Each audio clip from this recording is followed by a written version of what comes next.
Hello বন্ধুরা, আমি এখন আসতে গেছি যাইরা এরপরে যাব আজকে ভূমি সমাজের মেলা দেখতে। চলো তোমাদের রাস্তায় দেখা আছে। এখন আমি যাইরা পৌঁছে গেছি, এই দেখো এই রাস্তা।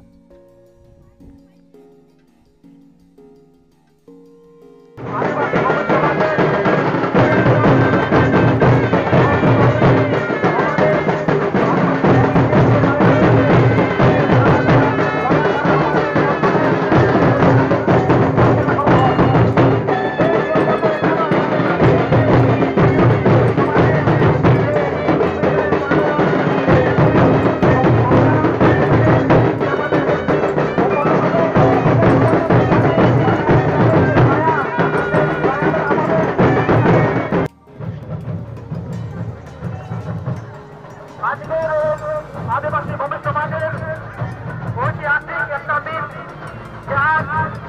জাতীয় নম্বর বর্গের অন্তর্গত কোটরা থানার অন্তর্গত বানাহাটা মোড়ে আজ আমরা আদিবাসী ভূমি সমাজের বিদ্রোহ, সেই ভূমি বিদ্রোহের মহানায়ক কমলারাম সিং এর পূর্ণবর্তী উদযাপন করতে পেরেছি। তাই বানাহাটা গ্রাম কমিটির সকলের প্রতি তার সাথে জাতীয় নম্বর ভোলা কমিটির সকলের বিশিষ্ট সম্মানীয় সহ যারা রয়েছেন সকলকে ভারতীয় আদিবাসী ভূমি সমাজ কমিটির পক্ষ থেকে অসংখ্য ধন্যবাদ এবং অভিনন্দন জানাই।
আর্থিক অনুদান করেছেন আজকের এই পূর্ণমূর্তি উন্মোচনের ক্ষেত্রে, যদি আপনারা এসে থাকেন অবশ্যই এখানে মাল্যার্পণ করবেন।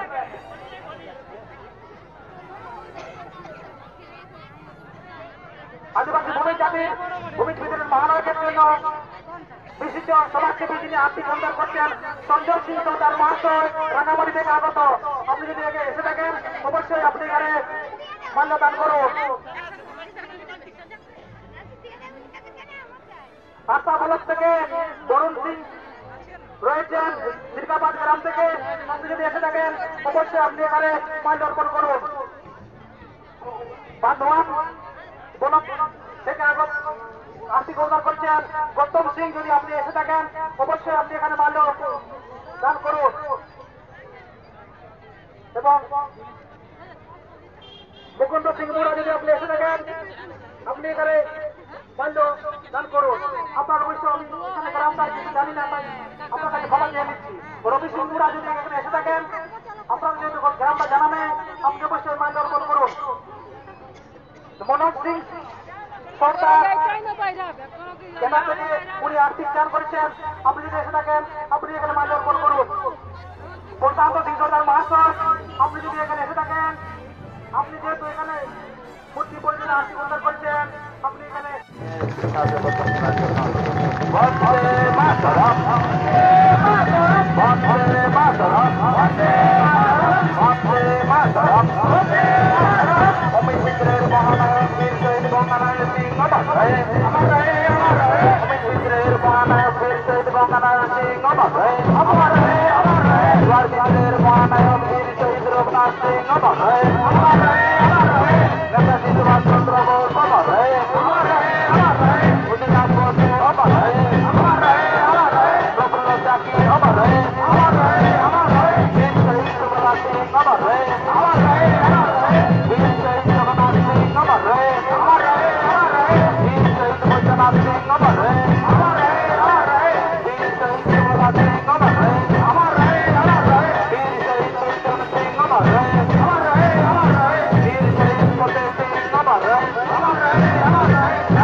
বাদ্যযন্ত্র সবাই বন্ধ রাখুন।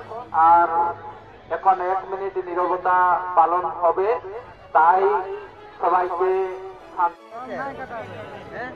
মাথার ওইদিকে টেকাতে না।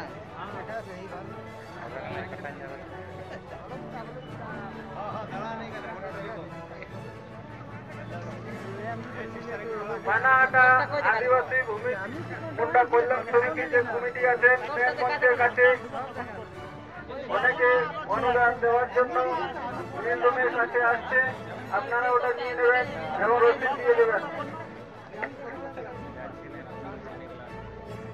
আপনাদের সকলের প্রতি আহ্বান, আপনাদের এখানে যাদের মাল্য অনুদান হয়ে গেছে অবশ্যই সকলে আপনারা মঞ্চের সামনে চলুন, ওখানে আমাদের পরপর কর্মসূচি শুরু হবে। আপনাদের সকলের প্রতি আহ্বান, এখানে আমাদের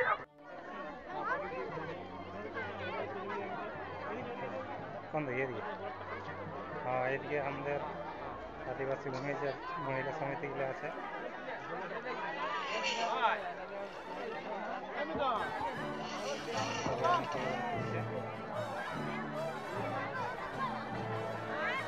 আপনাদের সকলের প্রতি আহ্বান, এদিকে স্টেজ আমাদের আপনারা সকলে সামনাসামনি একদিকে পুরুষ একদিকে মহিলা যারা রয়েছেন আপনারা বসে পড়ুন।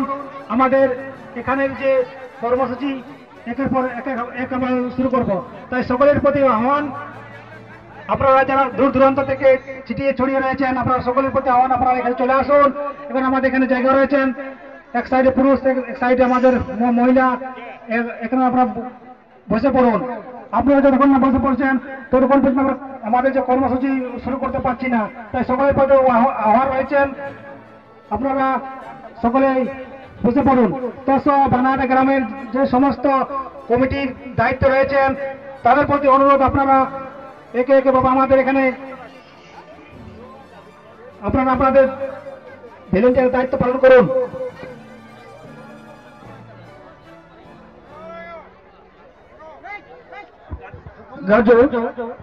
এখানে একজন আপনাদেরকে বসার জন্য হয়তো আমরা নির্দিষ্ট ছট দিতে পারছি না, আমরা দুঃখিত রয়েছি। তাই আপনাদের প্রতি অনুরোধ, আপনাদের হাত জোড় করে বলা হচ্ছে আপনাদেরকে অবশ্যই আপনারা নিজ নিজ স্থানে বসে পড়ুন।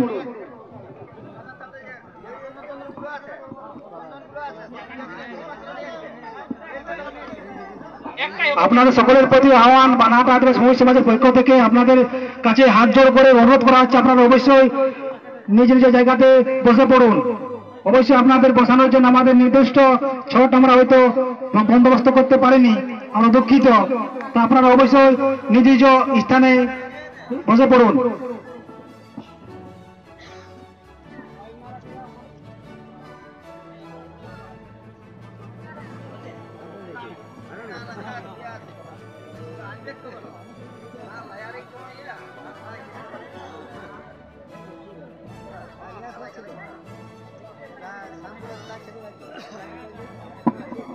অবশ্যই আমাদের বিশিষ্ট অতিথি যারা এসেছেন, ভারতীয় আদিবাসী ভূমি সমাজের কেন্দ্রীয় সাংস্কৃতিক সঞ্চালক ও ওয়েস্ট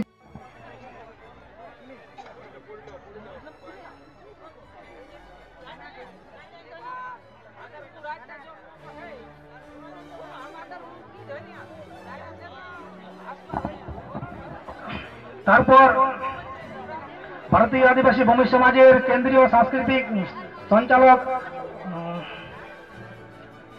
ও ওয়েস্ট বেঙ্গল আদিবাসী ভূমি ডেভেলপমেন্ট বোর্ডের সভাপতি নিত্যলাল সিং মহাশয় আমাদের বীর শহীদের মধ্যে মাল্যার্পণ করছেন।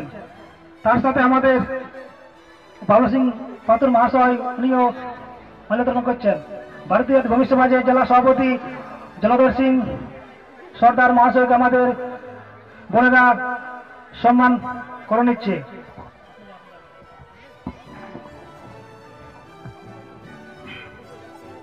তাই বিশিষ্ট সমাজসেবীদের মঞ্চে বসার জন্য অনুরোধ করা হচ্ছে। ভারতীয় আদিবাসী ভূমি সমাজের কেন্দ্রীয় বিশিষ্ট সমাজসেবী রামকৃষ্ণ সিং সর্দার মহাশয়কেও বিষয়দের মাল্যার্পণ করার জন্য অনুরোধ করা হচ্ছে। আদিবাসী কল্যাণ সমিতির পক্ষ থেকে প্রশান্ত মান্ডি মহাশয়কেও মঞ্চের সামনে আসার জন্য অনুরোধ করা হচ্ছে। আদিবাসী কল্যাণ সমিতির পক্ষ থেকে প্রশান্ত মান্ডি মহাশয়কেও মঞ্চের সামনে আসার জন্য অনুরোধ করা হচ্ছে।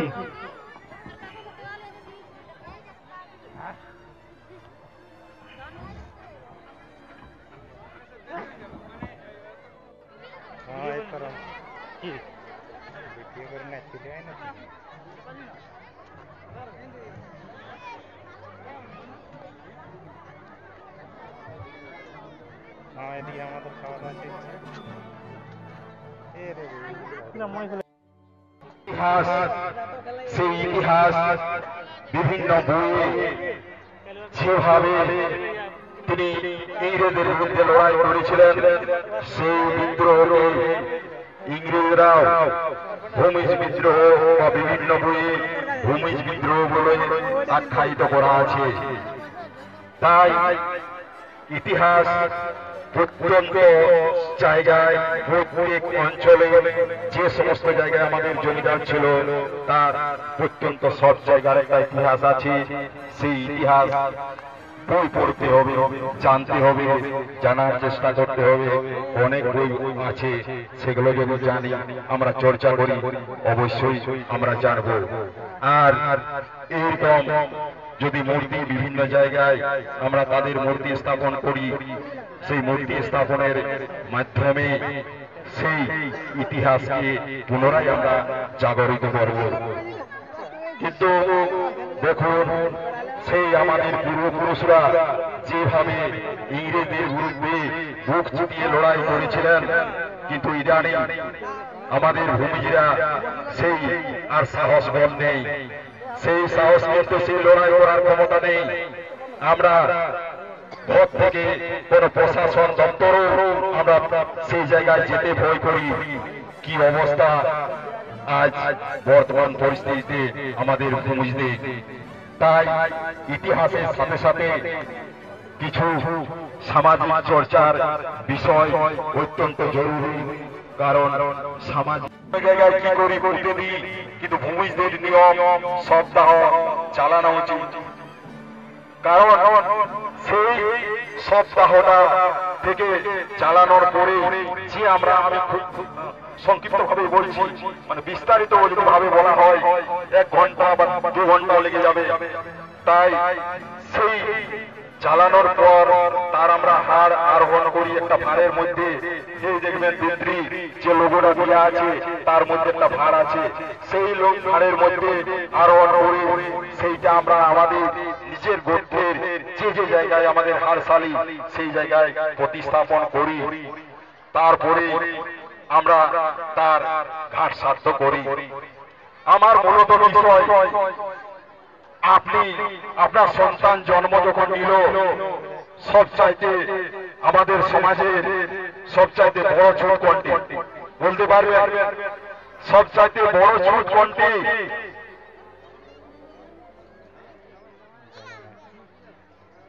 পারবেন না? সবচাইতে বড় ছুট লপ্তা। লপ্তা থাকলে আপনার পূজা পাঠ আপনি কিচ্ছু করতে পারবেন না।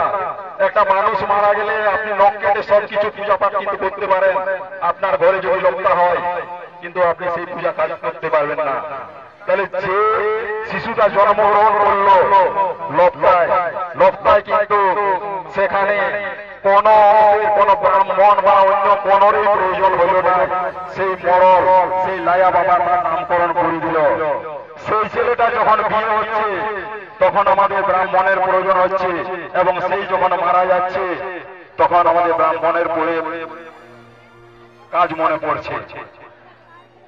কারণ সেটা আমাদের আসল লপ্তা। সেই লপ্তার সময় যদি আমাদের লায়া বাবা লায়া বুড়িয়ে যদি সেই ছেলেটাকে শুদ্ধ করে নিতে পারে, তাহলে সেই লায়া বাবাই আমাদের বিয়ে বা শ্রাদ্ধ কাজ কেন করতে পারবেন না?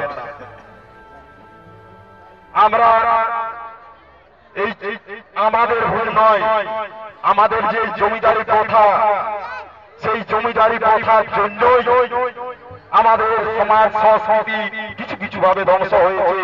কারণ তাদের সেই জমিদারিদের দেখানো পথে আমরা হেঁটেছি। আর সেই জমিদারগুলো দেখুন, সেই বরাভূমির জমিদার দেখুন, সেই বাগমুন্ডির জমিদারের দেখুন, সেই কুড়াপালের জমিদারের দেখুন, সেই রায়পুরের জমিদারের দেখুন, সেই অম্বিকানগরের জমিদারগুলো দেখুন।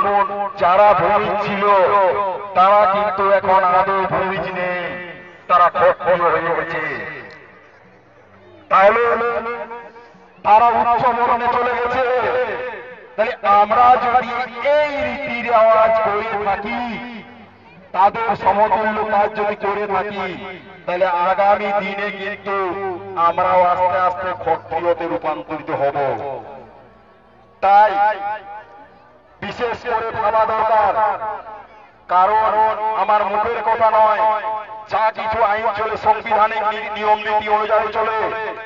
আপনাকে যদি হেয়ারিং করা হয়, আপনাকে যদি বলা হয় আপনি ভূমিজ নন, তবে ভূমিজ হিসাবে কিন্তু আপনাকে পরিচয় দিতে গেলে এই সব জিনিসগুলো আগে বলতে হবে, না হলে কিন্তু আপনি ভূমিজ হয়েও ভূমিজ থাকবেন না। যে হেয়ারিং গুলো হলো সেই হেয়ারিং গুলো বর্ধমানের হেয়ারিং আমরা ছিলাম, সেখানে যেভাবে যারা ও আদিবাসী, তারা মন্ডল ভৌমিক রায়, তারা ভূমিজ সাবকাস্ট ব্যবহার করছে এবং ভূমিজ সাবকাস্ট লিখে এসটি হয়ে গেছে।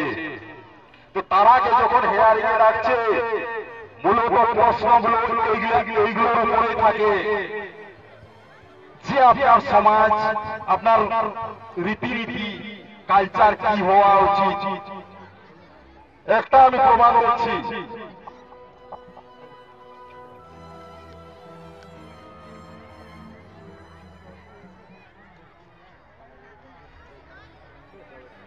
জায়গায় এটা নদিয়ার কেস, একটা অন্য নামধারী ব্যক্তি বেদিয়া সার্কাস নিয়েছিল। বেদিয়া সার্কাস নিয়ে আমি পদবিটা বলছি না, সে এসটি সার্টিফিকেট ধারণ করেছিল। তো সেখানকার এটা নদিয়া জেলার কেস, সেখানকার ডিও ডিএম কি রিপোর্ট গুলো দিয়েছে দেখুন। এখানে লিখেছে নন ট্রাইবেল ট্রেন, মানে এইগুলো আদিবাসীদের নন। সেখানে লিখেছে তুলসী মঞ্চ এই যে রিলিজন সিম্বল, মানে তুলসী মঞ্চই থাকা উচিত নয়। কালী পূজা, শিব পূজা, এনি মেনি হাউস, বালক ব্রহ্মচারী, এমন অনেক কিছু যে কালচার গুলো হিন্দু কালচার, এই কালী পূজা, লক্ষ্মী পূজা, সরস্বতী পূজা, এখানে কিন্তু সম্পূর্ণ খারিজ করেছে, যেগুলো আদিবাসী কালচারের মধ্যে নয়। এগুলো কালচার নয়, কারণ আমরা বিভিন্ন জাতির সঙ্গে মিশে তাদের সংস্কৃতিটাকে ধারণ করেছি, অথচ আমাদের নিজেদের সংস্কৃতিকে ভুলে গেছি। এইরকম একটা হেয়ারিং হয়েছে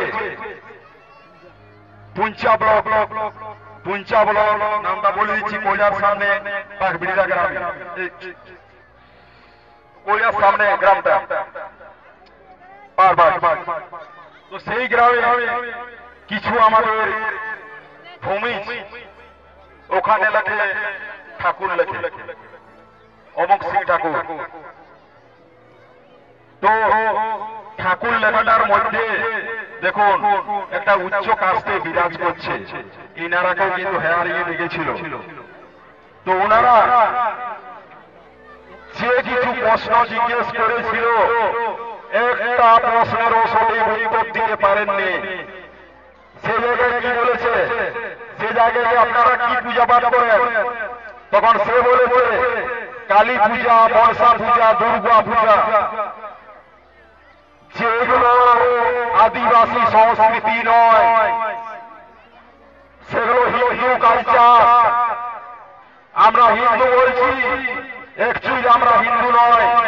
সংবিধানের আগে পরিষ্কার লেখা আছে SC ST are not Hindu, তারা হিন্দু নয়।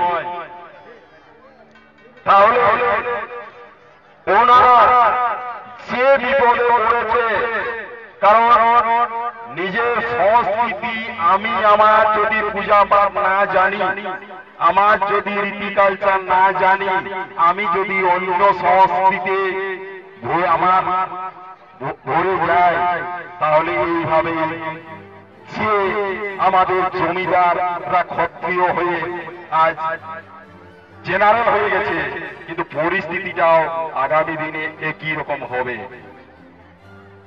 তাই ভারতীয় আদিবাসী ভূমি সমাজ কারো লোক ঠকানোর জন্য আসেনি। সঠিক মানুষকে সঠিক বার্তা দেওয়াই হচ্ছে ভারতীয় আদিবাসী ভূমিজের কাজ। কোন ভূমিজের রাগ হবে যে আমি 14 পুরুষ ধরে ওই সব করে আসছি, ইনারা মাতব্বর হয়ে গেছে, ইনারা উপদেশ দিচ্ছে, এগুলো ছাড়তে বলছে, আমি ছাড়তে বলছি না। আপনি সংবিধানের আইনটা দেখুন, সংবিধানটা দেখুন, সংবিধানের নিয়মে আপনি চলবেন। সংবিধান, তার বাইরে কিন্তু কেউ কোথাও কিছু নয়। এই প্রথম ভারতীয় আদিবাসী ভূমি সমাজে বিভিন্ন ওয়েস্ট বেঙ্গলের বিভিন্ন জেলায়, বিভিন্ন অঞ্চলে একই কথাই বলেছে। সেই জায়গায় বিভিন্ন কিছু সংগঠন আছে, তারা বলছে এরা ভূমিজীরাকে ধ্বংস করতে চলছে। আরে তোরা তো ভূমিদের সমাজ, সংস্কৃতি, রীতি কালচার, সংবিধান জানিস না, তাহলে কি বুঝাবি মানুষকে? কারণ সব কিছু সংবিধানের নিয়ম মেনে চলে, তার বাইরে কিন্তু আপনি চলেন না। তাই সংবিধানের নিয়ম কানুন রীতি রেখে আমাদের সমাজকে যদি আমরা বাঁচাতে চাই সেইভাবেই কিন্তু আমাদের ভাবতে হবে। আপনি পরিবর্তন হতে হয়তো আপনার সময় লাগবে, ঠিক আছে, আপনি বুঝুন, আপনার পরিবারকে বুঝান, আপনার রীতি বুঝান যে কোনটা আমার সংস্কৃতি কোনটা অপসংস্কৃতি। এই দুটো যদি আপনি ভাগ করতে না পারেন, সমাজ আগামী দিনে কিন্তু ধ্বংসের পথে চলে যাবে। আজ কিছু কিছু জায়গায় একটা ছোট্ট উদাহরণ, আমি সকালে একটা তো বাস্তব কথা, মানে ছেলেটাকে প্রাইভেট স্কুলে নিয়ে যাচ্ছি, তো আমার এই ভূমিজ ভাই বলছে ওখানে বলছে আদিবাসী ভাই সাঁওতালদের অনেক কিছু সবাই জানে, তারা পড়াশোনা সবাই করছে, বলছে আমরা ভূমিজরা করছে। তো আমি বললাম তুমি সাঁওতালরাকে আদিবাসী বলছো, তুমি কি আদিবাসী নও? তুমি তো নিজে আদিবাসী, তাহলে প্রথমে নিজের পরিচয় আমি আদিবাসী, নিজের পরিচয় দিতে লজ্জা করা উচিত নয়। এই সমস্ত যে বিষয়গুলো আছে, এই বিষয়গুলো কিন্তু প্রত্যেক মানুষের, শিক্ষিত সমাজসেবী মানুষের আলোচনা পর্যালোচনা করা দরকার আছে। আমরা এখানে অনেকেই ধরুন চাকরি করছি, অনেক চাকরিজীবী আছি, সেই এসটি সার্টিফিকেটটা নিয়েই চাকরিটা পাইছি। সেই এসটি যদি ভূমি সার্টিফিকেটটা না পেতাম, আমিও আজ চাকরি পেতাম না। এত আমার কোনো ক্ষমতা ছিল না যে জেনারেলদের সঙ্গে লড়াই করে আমি যে চাকরিটা অর্জন করব, কারণ ওই এসটি সার্টিফিকেটটা ছিল বলেই আমি আজ সেই চাকরি করছি। এসটি সার্টিফিকেট যদি না থাকতো আমি কিন্তু চাকরি পেতাম না।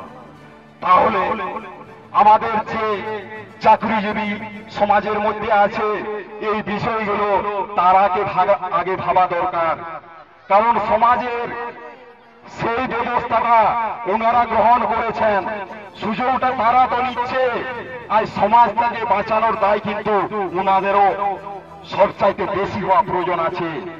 কারণ বিভিন্ন লড়াই আন্দোলন যদি না করেন, আপনার সমাজ কিন্তু পিছিয়ে পড়বে। এই লড়াই আন্দোলন না করলে আপনি অধিকার থেকে বঞ্চিত হবেন, যেটা আমরা 5 তারিখে সেই বর্ধমানের বুকে গিয়েও আমরা দেখিয়ে দিয়েছিলাম। একমাত্র এই লড়াই প্রতিরোধ আন্দোলনের মাধ্যমেই একটা জাতিকে একটা উপরে তুলে নেওয়া যায়। এই পশ্চিমবঙ্গ রাজ্যে ভূমিজরা যে আদিবাসী হিসাবে এমনকি মুখ্যমন্ত্রী পর্যন্ত জানতো না, কিন্তু দোষটা কি ওনার? আমি বলি দোষটা ওনার নয়, একমাত্র বেশি করে সাঁওতাল ভাইরাকেই জানে যে না ওনারা হচ্ছে আদিবাসী, ওনারা এসটি। দোষটা কি সাঁওতাল ভাইদের? দোষটা ওনাদের নয়, দোষটা হচ্ছে আমাদের। আমরা আমাদের দাবি দাওয়া নিয়ে কোনোদিন সেই জায়গায় যাইনি, তাহলে সেই প্রশাসন কি করে জানবে যে এই এলাকায় ভূমিজরা আছে, ভূমিজরা আদিবাসী? আপনাকে তো সেই জায়গায় যেতে হবে, তবে তো আপনাকে চিনবে। সেই জায়গায় যদি না পৌঁছান তা আপনাকে কি করে চিনবে? এই যে বিষয়গুলো এই ভারতীয় আদিবাসী ভূমি সমাজের মাধ্যমে প্রথম আমাদের বড়াবাজারে স্বয়ং শিক্ষামন্ত্রী প্রাপ্ত বসু এসে গঙ্গানারায়ণ সিংহের মূর্তি কিন্তু উন্মোচন করে গেছে। আমাদের এই কার্যকলাপ দেখে যে ভূমি পরম্পরা, সংস্কৃতি, রীতি রেওয়াজ কিছুই থাকবে না, এটা যেমন চিরসত্য, সেই জন্য আমাদের দরকার প্রথমেই ভাষা।